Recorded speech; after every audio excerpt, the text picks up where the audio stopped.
Golden Age celebrities who were actually born male. Think you know everything about the glamour and scandals of Golden Age Hollywood? Well, get ready to have your mind blown. Today, we're pulling back the curtain on one of Tinseltown's most closely guarded secrets: the stars who captivated America while hiding their true identities. These weren't just actors playing roles on screen, they were performing their entire lives. These performers risked everything to express themselves in ways that would shock even today's audiences. From vaudeville stages to the silver screen, these boundary-breaking artists created characters so convincing that audiences across America never suspected the truth behind the makeup, wigs, and elaborate costumes. And stick around, because number 7 on our list might just be the most shocking revelation in Hollywood history, a transformation so complete that even industry insiders were fooled for decades. Before we dive in, I need to warn you, some of what you're about to learn contradicts everything you thought you knew about Hollywood's supposed golden age, including studio manipulation and extraordinary deception on a scale that's hard to believe. Ready? Let's pull back the velvet curtain on Hollywood's hidden history. Point 15. Julian Eltinge. Long before RuPaul's Drag Race became a cultural phenomenon, Julian Eltinge was America's premier female impersonator and one of the highest paid performers in the country. Born William Julian Dalton in 1881, Eltinge revolutionized entertainment with his incredible ability to transform into beautiful, convincing women on stage. He wasn't just a niche act, he was a legitimate mainstream star in the 1910s. How big was he? Big enough to have a Broadway theater named after him in 1912, the Julian Eltinge Theater on 42nd Street, which stood as a testament to his incredible popularity and cultural impact. This wasn't some underground figure, this was someone your grandparents or great-grandparents likely knew and admired. What made Eltinge extraordinary wasn't just his ability to dress as a woman, it was his absolute commitment to creating a perfect illusion. Unlike many female impersonators of the era who presented caricatures of femininity, Eltinge's performances were stunningly realistic. He studied women's movements, expressions, and mannerisms with scientific precision, creating characters so believable that audiences were genuinely shocked when he removed his wig at the end of performances to reveal his true identity. The cultural contradiction surrounding Eltinge was remarkable. While presenting as stunningly feminine on stage, offstage he cultivated an aggressively masculine image to counter any questions about his sexuality, often being photographed boxing, smoking cigars, and engaging in stereotypically manly activities, a fascinating glimpse into the complex gender politics of the era.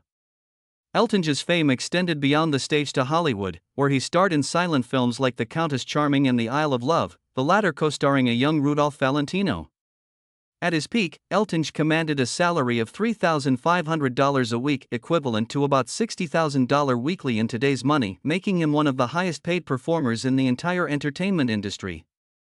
But America's shifting cultural attitudes eventually caught up with him. As the 1920s progressed into the more conservative 1930s, female impersonation became increasingly associated with homosexuality and subject to legal restrictions. By the 1940s, Eltinge had fallen so far that Los Angeles laws prohibited him from appearing in female clothing in public. In a heartbreaking finale to his career, he was reduced to performing next to a rack of women's clothes, nearly pointing to the outfits he would have worn in his prime. When Eltinge died in 1941, most of America had already forgotten the performer who once commanded the spotlight of Broadway and Hollywood. His story reminds us how quickly fame can fade and how cultural attitudes can erase even the most celebrated artists from our collective memory. Point 14. Bert Savoy. While Julian Eltinge built his career on creating the perfect illusion of femininity, Bert Savoy took the opposite approach and became one of vaudeville's biggest stars in the process. Born Everett Mackenzie, Savoy created a flamboyant, over-the-top female persona that delighted audiences with its outrageous humor and catchphrases. Savoy's act was the antithesis of subtlety. With his bright red hair, exaggerated makeup, and outlandish costumes, he didn't try to convince audiences he was actually a woman. Instead, he invited them in on the joke. His most famous catchphrase, "You don't know the half of it, dearie," became so popular in the 1920s that it entered the national lexicon, with people all across America repeating it. What's particularly fascinating about Savoy is his influence on one of Hollywood's most iconic actresses. Mae West, known for her suggestive dialogue and exaggerated sexuality, was heavily influenced by Savoy's performance style. Many historians believe West essentially adapted Savoy's female impersonation act for her own performances, creating her famous persona by mimicking a man who was mimicking a woman. The layers of gender performance here are truly mind-bending. Savoy's life came to a tragic and ironic end in 1923, while walking on Long Beach in New York during a thunderstorm. He reportedly pointed at the sky after a lightning bolt and quipped, "That'll be me, darling." Moments later, he was struck by lightning and killed instantly. The theatrical nature of his death seemed almost scripted for a performer who lived his life with such dramatic flair. Despite his enormous popularity and cultural influence, Savoy has been largely erased from entertainment history. His boundary-pushing performances became too uncomfortable for a Hollywood increasingly governed by conservative production codes and moral policing in the late 1920s and 1930s. 13. Ray Bourbon, one of the most controversial performers of the pre-code era, Ray Bourbon pushed boundaries that even today's celebrities would hesitate to cross. Born Hal Wadsworth, though some sources dispute his birth name, Bourbon's performances walked a dangerous line in an era when female impersonation was increasingly policed. Bourbon was more ambiguous about his personal life, which made him a target for authorities looking to crack down on what they viewed as moral degeneracy. What set Bourbon apart was his audacity. His act was deliberately provocative, and he recorded comedy albums with titles like Hilarious Songs for Gay Blades that featured suggestive material radical for its time. In fact, his recordings were so controversial that many record stores refused to carry them, forcing him to sell them primarily at his live performances. But as cultural conservatism took hold in the 1930s and 1940s, he was increasingly relegated to gay nightclubs and underground venues. The final chapter of Bourbon's life reads like a Hollywood tragedy. In 1968, at age 76, he was arrested for murder and died in prison in 1971 while serving his sentence. What makes Bourbon's story particularly relevant to our list is how completely he's been erased from mainstream entertainment history, despite influencing countless artists who came after him. You won't find Bourbon mentioned in most histories of Hollywood or American entertainment. His erasure speaks volumes about how selective our cultural memory can be. 12. Barbette. When Barbette took to the stage in the 1920s and 1930s, audiences weren't just witnessing a female impersonator, they were seeing an artist who transcended gender through death-defying aerial acrobatics and trapeze work. Born Vanderclyde, Broadway in Texas, Barbette created an act so unique and captivating that it influenced some of the 20th century's greatest artists. Barbette's performance was revolutionary in its structure. He would begin his trapeze and wire-walking act presenting completely as a glamorous, elegant woman, executing dangerous feats with balletic grace. Then, at the climax, he would remove his wig and reveal his masculine identity, transforming the entire performance into a commentary on gender as performance. The intellectual and artistic elite of Europe were particularly captivated by Barbette, whose influence extended to the Surrealist movement and other avant-garde artistic circles of interwar Europe. Unlike many female impersonators who were relegated to vaudeville stages or nightclubs, Barbette achieved mainstream success, performing at prestigious venues like the Casino de Paris and the London Palladium. Barbette was literally performing this idea on stages across America and Europe, inviting audiences to question what constitutes male and female identity. In a fitting tribute to his artistic significance, when Barbette died in 1973, his obituary appeared in the New York Times. Yet despite this acknowledgement, his groundbreaking contributions remain largely unknown to modern audiences. 11. Carol Norman. Known professionally as the Creole Fashion Plate, Carol Norman captivated vaudeville audiences with a performance style that was revolutionary for its time. Born George Peduzzi in Baltimore around 1897, Norman developed an act that didn't just cross gender lines, it crossed racial and cultural boundaries as well, creating a complex performance of identity that challenges simple categorization. What made Norman's act unique was his vocal ability. While most female impersonators of the era lip-synced or spoke in falsetto, Norman could actually sing in both male and female registers, sometimes switching between them mid-song. This remarkable talent earned him the nickname the Creole Fashion Plate, with fashion plate referring to his elaborate costumes and Creole alluding to the southern and occasionally racial ambiguity he presented in performance.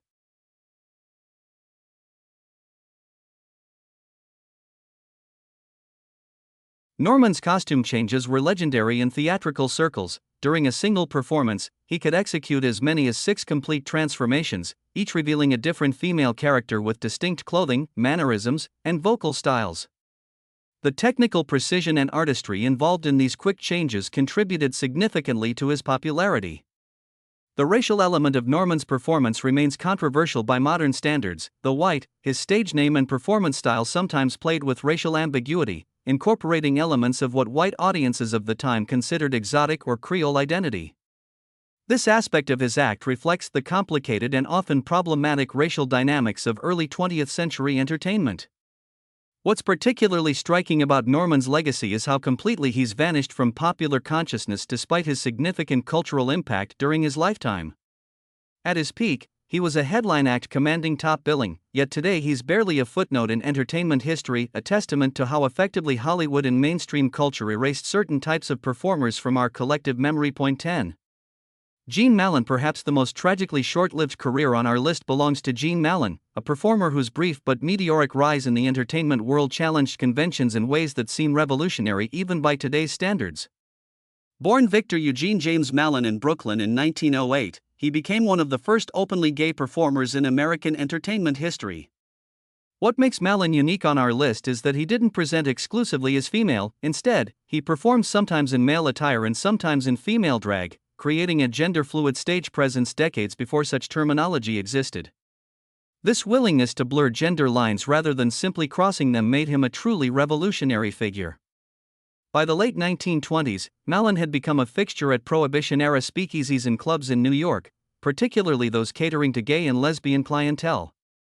Mallon's success was remarkable given the era's attitudes toward homosexuality. In 1930, at the height of his popularity, he was hired by a mainstream Los Angeles nightclub called The Palace for the then astronomical sum of $250 per week, equivalent to over $4,000 weekly today, making him one of the first openly gay performers to break into mainstream entertainment venues. His Hollywood forays included appearances in films like Arizona to Broadway, 1933, bringing his boundary-pushing persona to the silver screen. However, studio executives remained wary of his openly gay identity, limiting the roles he was offered despite his obvious talent and drawing power. Mallon's life came to a shocking end in August 1933. After performing at the Ship Cafe in Venice, California, he was killed in a bizarre accident when his car suddenly went into reverse and crashed into the pier. He was just 25 years old. Given the era's hostility toward gay performers, rumors persisted that his death might not have been accidental, though no evidence of foul play was ever discovered. Point 9. Francis Renaud. Known professionally as the slave of fashion, Francis Renaud elevated female impersonation to an art form centered around haute couture and historical recreation. Born Antonio Orima in Naples, Italy, around 1893, Renaud built a vaudeville career that combined stunning costume design with meticulous historical research. What separated Renaud from other female impersonators was his focus on recreating specific historical figures and fashion icons rather than generic female characters. His most celebrated performances included impersonations of figures like Cleopatra, Catherine the Great, and Queen Victoria, each featuring historically accurate costumes that could cost upwards of $50,000 in today's money. Unlike some contemporaries who downplayed the cross-gender aspects of their performances, Renaud embraced the artistry of female impersonation. In interviews, he spoke candidly about studying women's movements and mannerisms, viewing his work as a serious artistic discipline rather than mere entertainment. This approach earned him respect from critics who might otherwise have dismissed female impersonation as novelty, and his acts served an almost museological function, bringing fashion history to life for audiences who might never have visited a costume museum or studied historical dress. Despite his contributions to both entertainment and fashion history, Renaud has been largely forgotten by mainstream cultural historians. His erasure from entertainment history reflects broader patterns of overlooking performers who challenged gender norms, regardless of their artistic significance or popular success. Point 8. Gladys Bentley. In the smoky speakeasies and jazz clubs of 1920s Harlem, few performers commanded the stage with as much charisma and boundary-breaking audacity as Gladys Bentley. But unlike the other entries on our list, Bentley's story runs in the opposite direction. She was born female but built her career performing in men's attire, challenging gender norms from a different angle. Bentley came to prominence during the Harlem Renaissance, performing at iconic venues like the Clam House and Ubangi Club. What made her act revolutionary was her presentation. She performed in a full white tuxedo and top hat, playing piano and singing blues songs with lyrics so suggestive they shocked even the relatively permissive audiences of 1920s Harlem. Her physical presence was commanding, standing over 6 feet tall and weighing around 250 pounds. Bentley cut an imposing figure in her tailored tuxedos. She didn't simply wear men's clothing, she fully embraced masculine presentation, sometimes even sporting a thin mustache to complete the transformation. What truly set Bentley apart was her openness about her lesbian identity at a time when such acknowledgement was almost unheard of, even in the relatively progressive environment of Harlem. She reportedly married a white woman in a civil ceremony in Atlantic City, though no official documentation of this marriage has ever been found, an extraordinarily brave act in an era when both same-sex relationships and interracial marriages were taboo. In a twist that reflects the intense pressure faced by gender non-conforming individuals in the McCarthy era, Bentley appeared in a 1952 Ebony magazine article titled "I Am a Woman Again," claiming to have undergone hormone treatment to cure her homosexuality. She also claimed to have married a man and become a devoted Christian. Whether these claims represented her authentic journey or were a strategic response to the hostile political climate remains debated by historians. Bentley died in 1960 at just 52 years old, her groundbreaking contributions to both music and LGBTQ+ history largely unrecognized in her lifetime. Her story provides a fascinating counterpoint to the male-born performers on our list, highlighting how gender nonconformity in early 20th century entertainment wasn't limited to men performing as women. 7. Billy Tipton. Here's the entry you've been waiting for, the most remarkable story of gender identity and performance in entertainment history. Billy Tipton was a respected jazz musician who played piano and saxophone in bands across the country from the 1930s through the 1970s. He married several times, adopted 3 sons, and lived a seemingly ordinary life as a moderately successful musician. It wasn't until his death in 1989 at the age of 74 that the world discovered Billy had been assigned female at birth. He had lived his entire adult life as a man without anyone, not his wives, children, or fellow musicians, knowing his birth sex. His story represents perhaps the most complete and successful gender crossing in American entertainment history. Born Dorothy Lucille Tipton in Oklahoma in 1914, he began binding his chest and presenting as male in the 1930s. While this may have initially been partly motivated by the greater professional opportunities available to male musicians, it quickly became clear that this wasn't merely a professional strategy but a personal identity. Tipton's musical career took him through the dance bands of the 1930s and 1940s, eventually leading to the formation of the Billy Tipton Trio. What makes Tipton's story particularly extraordinary is the extent to which he maintained his male identity in his private life. He had multiple long-term relationships with women, including several marriages, with his partners later claiming they had no idea about his assigned sex at birth. The strategies Tipton employed to maintain this privacy were elaborate. He told partners he had suffered a chest injury that required him to bind his chest and keep it covered at all times. Tipton's story forces us to reconsider many assumptions about gender, identity, and performance. While the other entries on our list performed different gender identities on stage but largely lived as their assigned gender off stage, Tipton's transformation was complete and lifelong, not a performance, but an identity. In many ways, Tipton doesn't fit neatly on a list of male-born celebrities presented as female. Instead, he serves as a powerful counterexample of someone born female who lived authentically as male, underscoring the fluidity of gender in Hollywood's hidden corners. 6. T.C. Jones. As Hollywood entered the conservative 1950s, female impersonation had largely disappeared from mainstream entertainment until T.C. Jones brought it back with a sophisticated theatrical approach that found surprising acceptance in the era of Eisenhower and McCarthy. Born in Scranton, Pennsylvania, Jones developed an act that elevated female impersonation from vaudevillian comedy to legitimate theatrical art.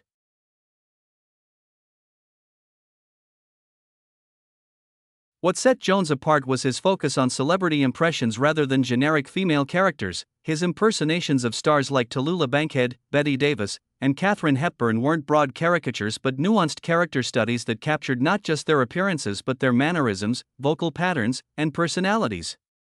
Jones achieved what seemed impossible in the conservative 1950s, mainstream success with a female impersonation act.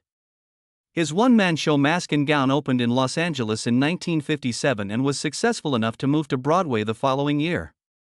Critics praised his performances not as novelty but as serious acting, with some comparing his character transformations to the work of legitimate character actors. Unlike many earlier female impersonators who were relegated to nightclubs or vaudeville, Jones appeared on mainstream television, including popular programs like The Ed Sullivan Show and What's My Line?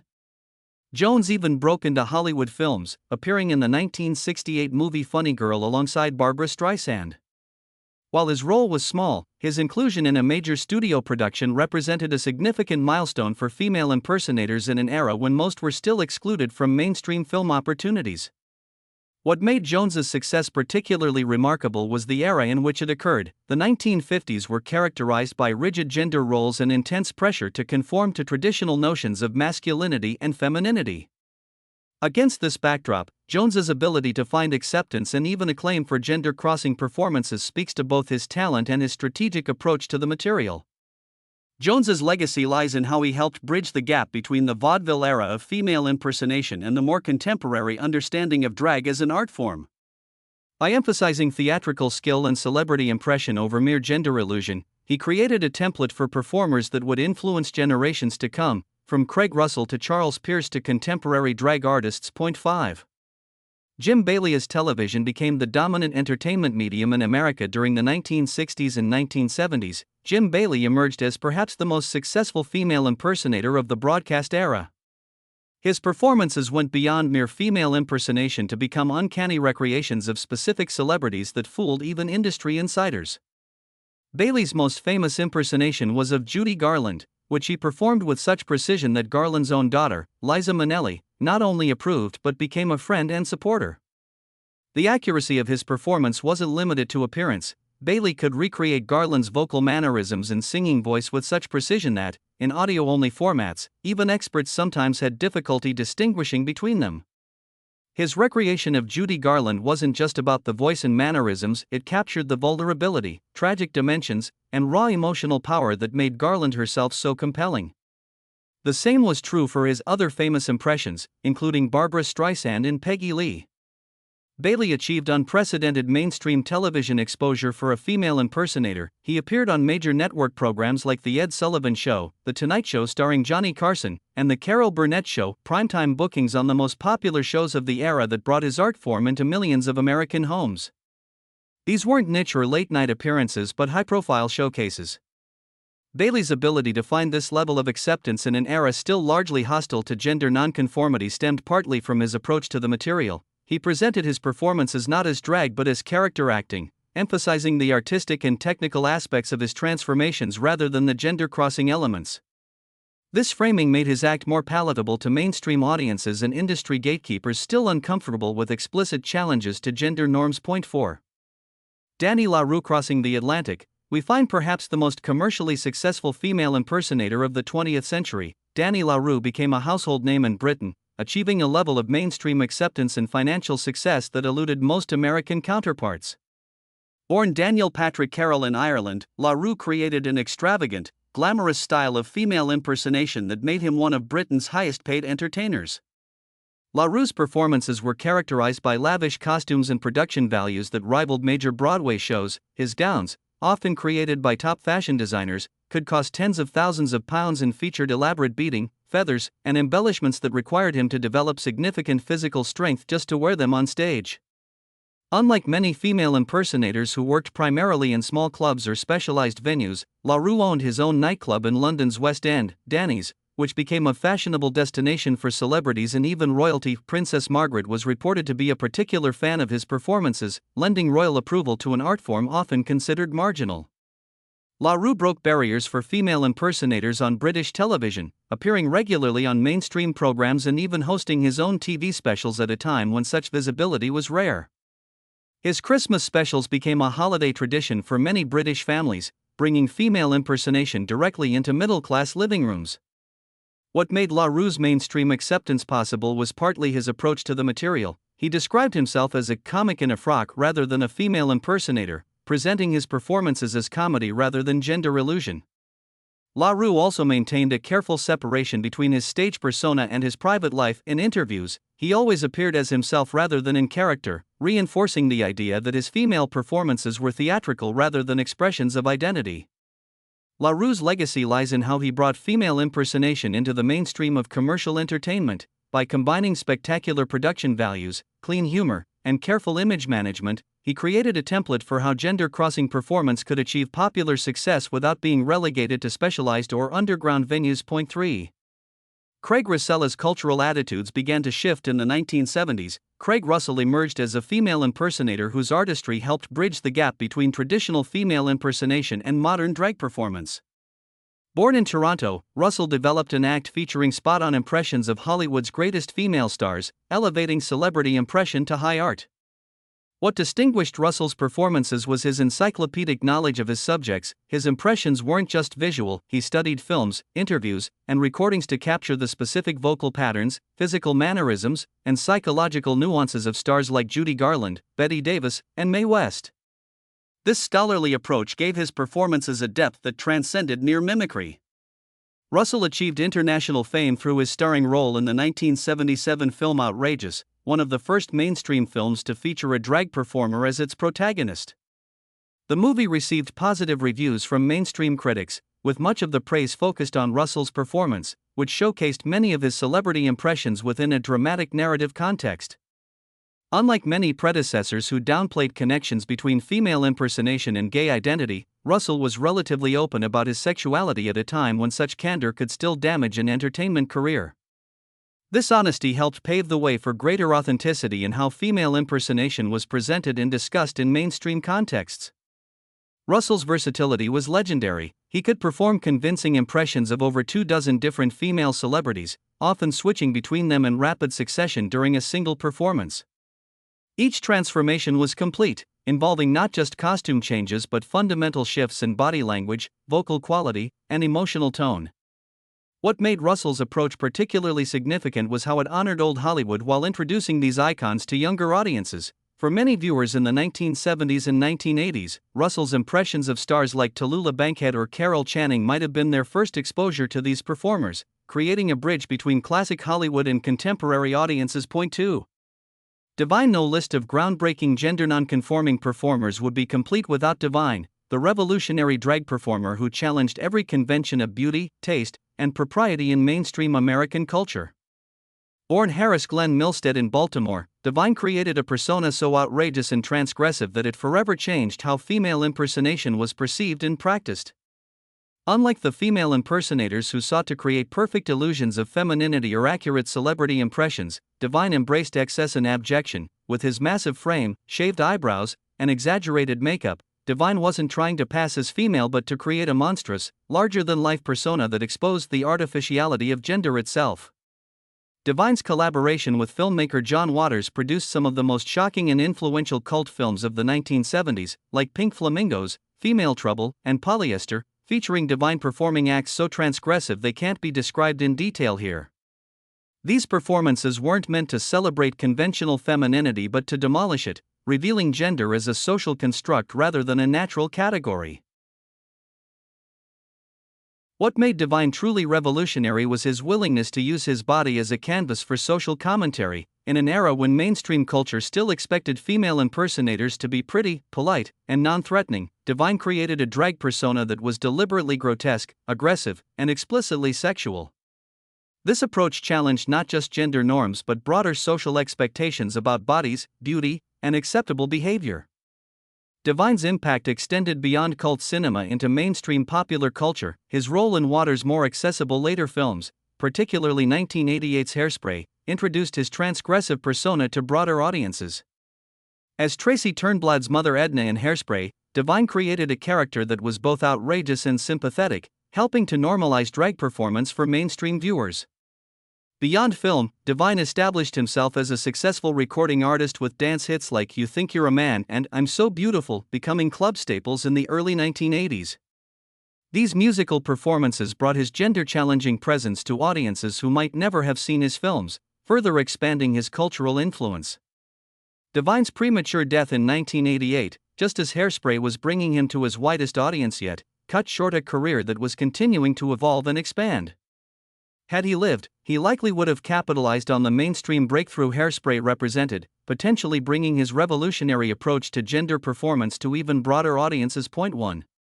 Charles Pierce. At the top of our list stands Charles Pierce, perhaps the most technically accomplished and artistically significant female impersonator of the 20th century. Born in Watertown, New York, Pierce developed an act that combined the technical precision of early female impersonators with the emotional depth and cultural commentary of more contemporary performers. His celebrity impressions weren't merely visual or vocal recreations, they were fully realized character studies that captured the essence of Hollywood's greatest female stars. His subjects included Bette Davis, Joan Crawford, Tallulah Bankhead, and Katharine Hepburn, each brought to life with uncanny accuracy and psychological insight. What set Pierce apart was his technique. He could perform completely convincing female characters without elaborate costume changes or extensive makeup, often wearing a simple black dress and adding just a few accessories: a cigarette holder for Bankhead, a scarf for Hepburn. He could transform himself through pure performance skill, changing his posture, vocal quality, and facial expressions to become these iconic women. Pierce's performances went beyond mere impressions to become insightful cultural commentary. His recreations of classic Hollywood actresses weren't just about capturing their surface mannerisms but about exploring the gap between their public personas and private realities. This added dimension elevated his work from entertainment to art, offering audiences deep insights into celebrity culture and gender performance. Unlike many female impersonators who relied on lip-syncing, Pierce performed live dialogue and singing, showcasing his exceptional vocal control and range. This technical virtuosity earned him respect even from critics who might otherwise have dismissed female impersonation as mere novelty. Pierce achieved remarkable mainstream success despite working in an era still largely hostile to gender nonconformity. He performed at prestigious venues like the Coconut Grove in Los Angeles and the Plaza Hotel's Persian Room in New York, appearing alongside traditional cabaret stars and commanding similar fees and billing. What makes Pierce particularly significant is how he bridged different eras and approaches to female impersonation. His work honored the technical precision and glamour of early practitioners like Julian Eltinge while incorporating the psychological insight and cultural commentary that would become hallmarks of more contemporary drag performance. And that concludes our journey through Hollywood's hidden history of boundary-breaking performers. From Julian Eltinge's perfect illusions to Divine's revolutionary provocations, these artists challenged, entertained, and ultimately changed American culture in ways we're still discovering today. If you found this exploration enlightening, don't forget to hit that subscribe button and notification bell to catch our next deep dive into Hollywood's forgotten history. Trust me, you won't want to miss it. What did you think of today's revelations? Were you surprised by any of these extraordinary stories? Drop a comment below sharing which performer fascinated you most, or if you have suggestions for other hidden Hollywood histories you'd like us to explore. Your engagement helps us continue bringing these forgotten stories to light.